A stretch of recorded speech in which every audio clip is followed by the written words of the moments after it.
जब दिल्ली के छोरा मैदान पर उतरलन त लखनऊ के लठ भिंगी बिलाई बन गई। देखी कैसे राहुल आ मुकेश मिल। सबसे पहले नमस्कार प्रणाम तमाम भोजपुरिया क्रिकेट के दर्शक लोगन। आज फिर से चर्चा में हमारे साथ जुड़ गए बारन हमारे मित्र पांडे जी। तावा जाना जाए पांडे जी, दिल्ली या लखनऊ वाला मैच देखनी। दिल्ली तो लखनऊ के बनारसी पान जैसन चबा गईल। का बात करतानी तिवारी जी, लखनऊ तो एगो तगड़ा रसगुल्ला बन गई रहे जवन दिल्ली कैपिटल्स आराम से चबा के निकल गई। सही पकड़ ले बारह। पहला टॉस जीतते ही अक्षर बोले ले हमरा बॉलिंग करे के बा। आ देखी ना मुकेश 4 गो विकेट बटोर ले मानो छोरा ईंटा पारे गईल हो। अरे ई मुकेश के बात करतानी, ई तो गदर काट देले रहे। अब्दुल समद के कैच पकड़ के बोले, बेटा ई मैच IPL बा, टीटू की शादी ना।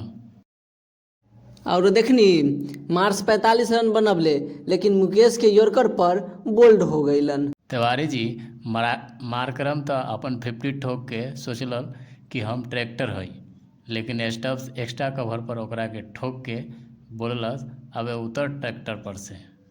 आ पांडे जी, पंत तक खाता भी न खोल पौले। आखिरी बॉल पर बोल्ड होके सोचत हुई है कि कौन जन्म के पाप बा। तिवारी जी, ई दिल्ली के इनिंग में पोरेलवा और राहुलवा तो लखनऊ के गेंदबाज लोगन के खोपड़ी पर चढ़ के तबला बजा देले। आ पोरेल 51 रन ठोक के उड़ गए और राहुल 57 रन। सही कहला पांडे जी, राहुल तो छक्का झाड़ के मैच खत्म कर देले। विनिंग 6 भाई साहब, प्रिंस यादव के गेंद पर बल्ला न गदा चला देले।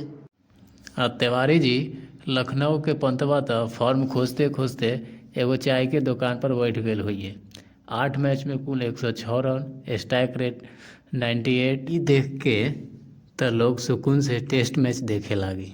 तिवारी जी, ई पूरन तो ठीक ठाक बा, 368 रन मार देले बा अब तक, लेकिन आज तक ओकरा बल्ले से छुट्टी मिलल रहे।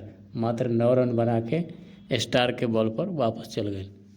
पांडे जी, दिल्ली तो पॉइंट टेबल में दूसरा स्थान पर चल गईल बा। आ लखनऊ पंत के कप्तानी में घोड़ा अस्पताल में भर्ती हो गईल बा। चलिए अब अगला मैच देखे के तैयारी करी। अब देखल जाए कि अगला मैच में का होखे वाला बा। आप लोगन अपन राय कमेंट में लिखी आ चैनल के सब्सक्राइब करके अपन सपोर्ट दिखाएं। क्रिकेट के हर चर्चा अपडेट खातिर यही जगह पर मिलते रही।